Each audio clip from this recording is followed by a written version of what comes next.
August 11th, 2020, 3 Citibank employees had an extraordinarily bad day. They were executing transactions as usual, and the task that day was to make some changes to a loan that had been made to Revlon. They were supposed to take the $900 million loan and put it into a different internal account, and then pay out $7.8 million to the other lenders that were a part of this group. They went into their internal systems, put in the $7.8 million that was supposed to go out, and then put in the information that was supposed to move that $900 million to an internal account. This was overriding the natural behavior, which was to pay out the entire $900 million to all of the other lenders. The first employee put in the transaction, it got checked by a second employee, and because it was such a large transaction, it was approved by a manager. They went about their day thinking they had done a great job, and the next day discovered that that $900 million had been sent externally rather than the internal account it was supposed to go to. This set off months of legal battles trying to get that money back. They claimed it was a technology error. And in the discovery, they found out that actually, in order to move that money to the internal account, they were supposed to have checked 2 additional boxes and put that internal account number in. This was documented in the internal user manual. And because of that, it was ruled human error, and the judge said, you can't get the money back. It ended up costing Citi about $500 million that they couldn't get back. It's easy when we think about technology to focus all of our energy on those flashy consumer products that we all know and love, and we all want to tell our friends that we work on. But there is so much technology powering our companies that nobody externally ever sees. It's brought up a question in the last several years, which is every company a tech company? I used to say absolutely, but then I started working for a company that provides veterinary care. My company, IVC Evidensia, we provide veterinary care at around 2,500 locations across 20 countries. My teams build technology that powers these clinics. And I don't think anyone would actually claim that a vet clinic is a tech company. But technology is vital to our clinicians being able to do their best work. So while I wouldn't say every company is a tech company, I would say that every company is a tech-enabled company. We pay a lot of attention to the pure tech companies, and we try to emulate how they build their technology, and we learn all about the tools and techniques that they use. But over the last 20 years in tech, I have come to realize that more of us are building the enabling products than the people that are building those consumer-facing products that we know. In fact, at those consumer companies, you probably have as many people that are automating finance processes as you have building the products that we use. So I want to kind of see, just to take a quick survey in here, how many of you would consider yourselves an internal product manager? Let's see, we've got quite a few around the room. Great. So those of you who don't consider yourself internal product managers, how many of you have a product that includes an admin panel that only your internal teams can see? Yeah? That gets most of the rest of the room. And how many of you are really proud of that admin panel? Congratulations, you are all internal product managers. Because what we end up doing, we tell ourselves that the products we build for our internal users don't have to be as polished or as good as the products that we build for our customers. But we have the tools and techniques to build these products just as good as the things that we want to sell or the things that we want to put out into the world. So why do we demand consumer-grade user experience in our SaaS vendors, but we expect our employees to work in spreadsheets, SharePoint, and sadness? Bad internal products impact your productivity. Think about how many hours that you spend on things that are not related at all to your job. For those of you who traveled in for this conference, I'm sure you are dreading the process of filing your expense reports when you get back. Or have you ever tried to go into your email and search for a file that a colleague sent? and spend multiple minutes trying to change that query to find that file before you finally just send them a message and say, hey, can you resend it to me so it'll be at the top of my inbox? We get so frustrated with the technology that we have. Why do I need a user manual or a 30-minute training video to complete the basic tasks that I need in order to do my job? There's a survey recently that showed knowledge workers are losing about 5.5 hours a week due to poor digital experiences. It's tech that doesn't work, it's tech that's slow, difficult to use, and incredibly frustrating. Bad internal products also impact happiness. In that same survey, 29% of the respondents said their internal technology was so bad, it made them want to quit their jobs over the internal tools that they have to use. I know there have been many times when I have wanted to take my laptop and throw it out the window because of something that was frustrating. But it's not just about having bad technology. Actually having good internal products can drive real value for the company. It can reduce the amount of time we spend on non-valuable tasks, it can provide insights that help us make better decisions, and it can improve employee happiness all around.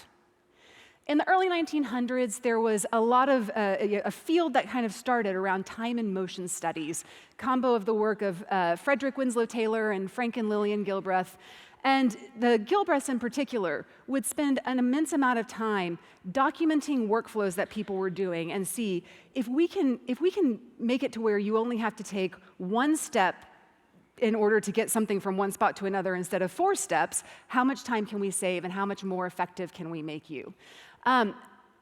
This is what we have the ability to do within internal products as well. While we're not just looking at the manual physical labor tasks that was so often looked at in these time and motion studies, we do see the same kind of a thing that we can use in technology to help make our employees' lives run smoother, help their processes go better, and be able to get more out of the day. When I think about the vets that are in our vet clinics, reducing the time they spend on admin tasks, the time that they spend doing things that are not related to pet care, is taking away time, or it is increasing the amount of time that they have to spend doing what they love, which is treating animals. Even for us, the less time we spend fighting with our internal tools and completing tasks that have nothing to do with our day-to-day jobs, it can get us back to doing what we like doing the most in product, which for most of us is putting sticky notes on walls and making complex graphics that then lead us to other things. So, internal product management is incredibly important, and I think we all have elements of internal product management that we do. But I hear a lot of times people asking me, how is internal product management different than other products? There is a perception that you have to do things vastly differently when you're building things for your colleagues than when you're building them for your customers. The short answer of how internal products are different than other products, it's not. The exact same product skills and techniques that apply to B2C, B2B, and internal products is what we need to use in order to complete our tasks. You still need to do the user research. You still need to have your roadmaps. You still need to have all of those techniques that we know make better products. The only difference is that your customer is your colleague. The longer answer is that it's nuanced. While the basics of product management are the same regardless of what kind of product you're building, there are some specific things that are even more important in an internal product role than they are when working with B2B or B2C products. Now, the good news is these are skills that can apply regardless of what you're working on. But there are a few things that I have learned as I have spent more and more time in internal product management. So here are 4 lessons that I've learned that make internal product management a little bit different than other types of product. Lesson 1 is that you don't own the metric. Or put a little bit different way, software can't vaccinate pets. In product, we often talk about being an empowered team and how we want to own the metric and make sure that we are, that we're the ones that are figuring out how to change the numbers, move the needles, do the things that our software needs to do.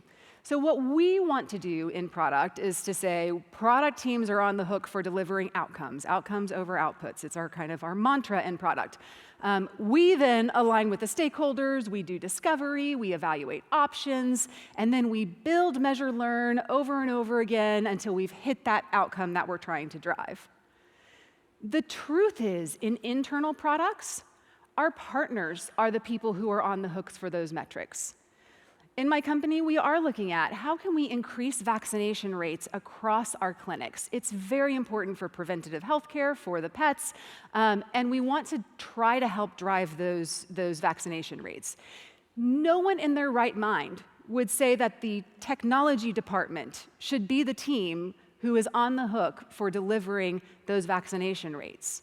But we know that there are things that we can do to help them meet those goals.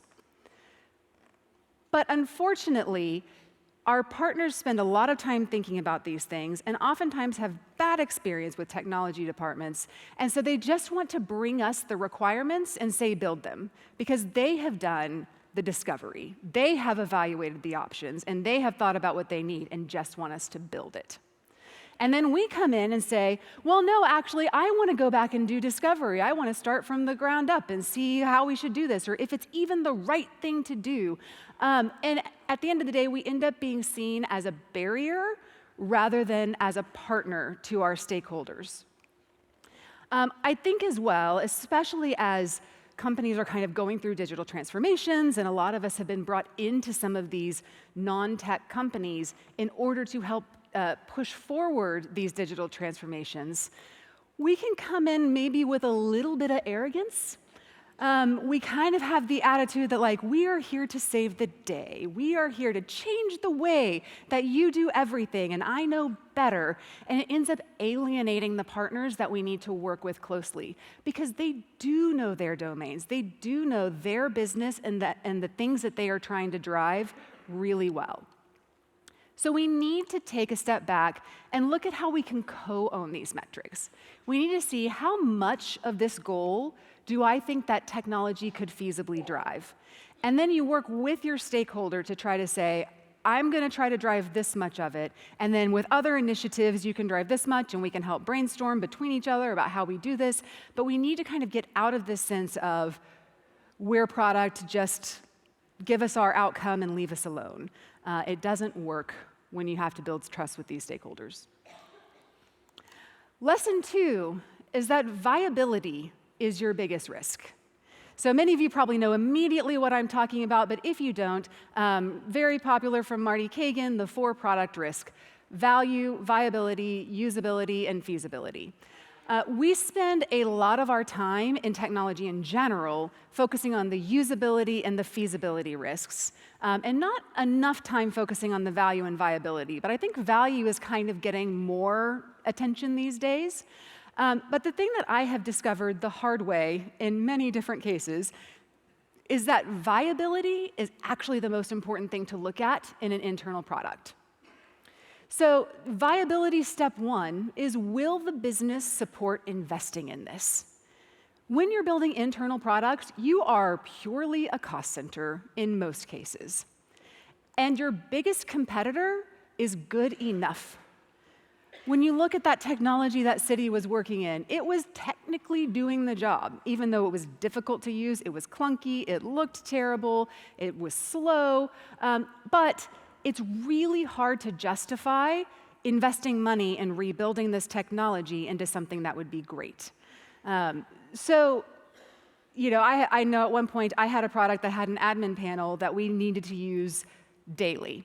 We were trying to kind of pull reports of a list of users, and the system was slow enough that at times we actually had to split the report into 3 different runs in order for it to work, because otherwise it would time out.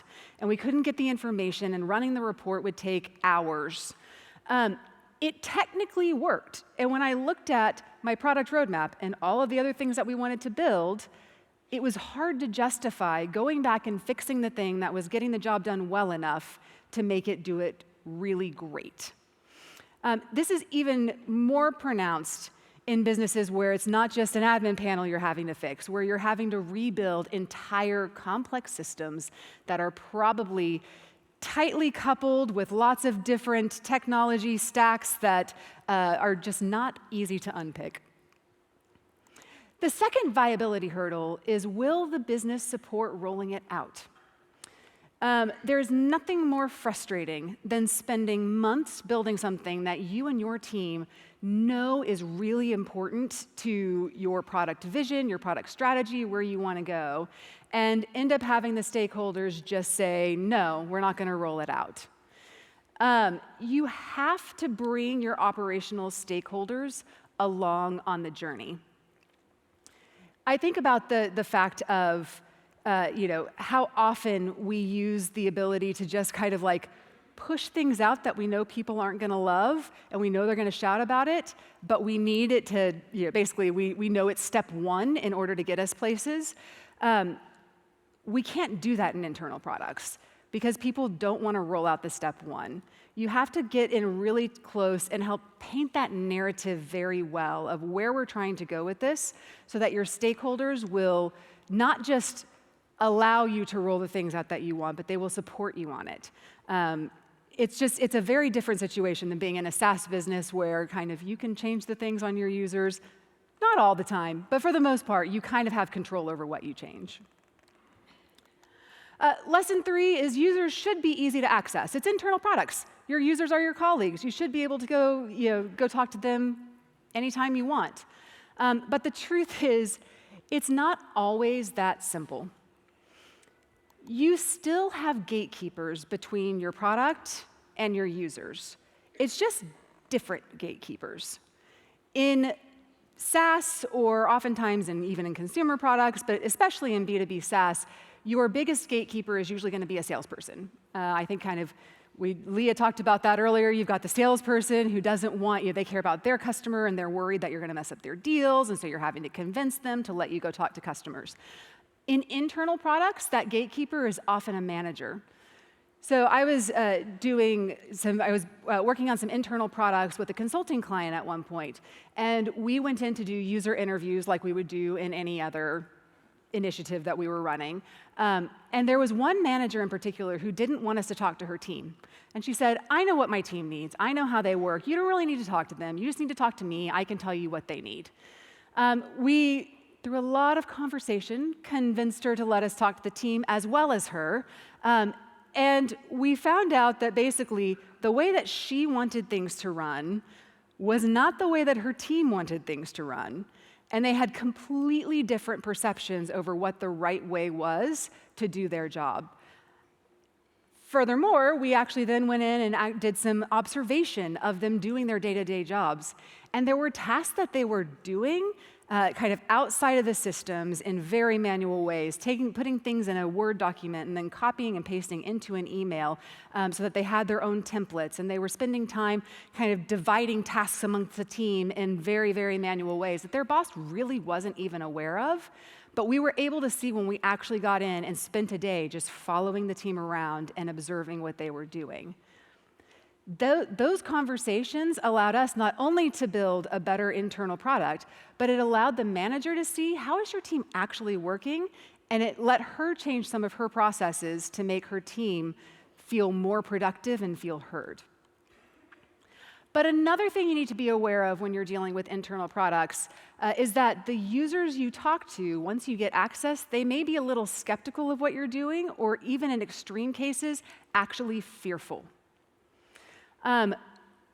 When I've done user interviews on internal products, oftentimes you have people that kind of feel like you are coming in to automate their job away and lay them off.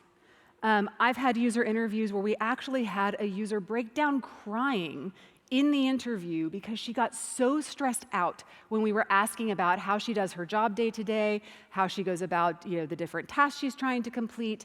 She really, really thought that our intention was to make her redundant. or to evaluate if she was doing a good job. And actually, we were there to make her life better. We were trying to build software that was going to make her job easier. And it took a lot of conversation to get her over. So I think the biggest piece of it is just make sure that you have that empathy for how you may come across when we're coming in, again, as technology, as your savior to come in, to make sure that your non-tech counterparts who don't automatically understand why we are doing user research, why we are asking people to show us how they do tasks in their job, making sure that we are helping them understand that this is important and it's going to make their life better, not trying to automate their jobs away. And really, when you are trying to get access to those internal users, you will find people in the company who get it. They may not be technologists, they may not be people who are, who have ever done product discovery or ever built products in the way that we do, but they will understand the vision of what we're trying to accomplish. Find those people and keep them close, because they will be the ones that will help the rest of the organization get on board with what you're trying to do. And lesson 4 is storytelling and narrative are even more important than it is in a SaaS business or in a B2C business. People do not automatically understand why we need to change the way we build products. They don't even understand why we need to change the products at all. Again, your biggest competitor is good enough. You cannot assume that people will be on board with an MVP. We always talk about wanting to roll things out as quickly as possible, but oftentimes that first step of a product that we're rolling out actually might take away something that people were using, or might make someone's job a little bit harder because they're going to have to work between 2 systems until we get, feature 3, 4, and 5 built into the new thing. So you have to make sure that you are really painting that vision and telling the story. I know that we all have the kind of, every time Facebook gets redesigned, everyone shouts about it, and immediately there are articles about how you can go back to the old Facebook or any other product that you're using. Basically, our users don't have the ability to kind of hack things back, but they do have the ability to stop it. So we have to clearly connect the dots of our vision, help people understand why we know that this first version is not going to be the most impressive thing. It's not going to be life-changing. It will probably be bigger than an MVP we might have done in a startup, but it will be smaller than the whole system. But we need to help them understand how that first step is going to help propel us to the next step, which will propel us to the next step. And actually, that flashy AI thing you've been asking me about, I can't do that in the system we have today. I need to do these first steps so that we can get the things that are really exciting. It will take time to win trust in your vision. The first time you say it, people will not understand it. They won't get it. They'll just be like, why can't you just build the whole thing and then roll it out? Why can't we just take this third-party product and plug it into the thing that we're doing that does the feature that I want? Or even most of the time, why are you even trying to tell me about this new thing you want to build? I just asked you to fix this feature and change this one thing. Take the time, really craft that narrative, and if it's not working, work hand in hand with those stakeholders to help them understand where we're headed. Building internal products can be a really difficult job. It can basically feel like you are playing stakeholder management on expert mode. But when you get it right, it is so fulfilling. You are helping your colleagues reach their goals. You are helping your company reach its success. And if you're hiring a product manager, I want to say, if you want someone with empathy, strong stakeholder management skills, and very deep resilience, look for people who have built internal products, because they have lived through it all in a much deeper way than you ever have in other products. And I say this as someone who has worked in B2C, B2B, consulting, and internal products. If we take the skills that we know and the skills that we have learned building products in other contexts, we will be able to make internal products that we can be proud of and avoid mistakes like sending $500 million to people who money it wasn't. Thank you very much.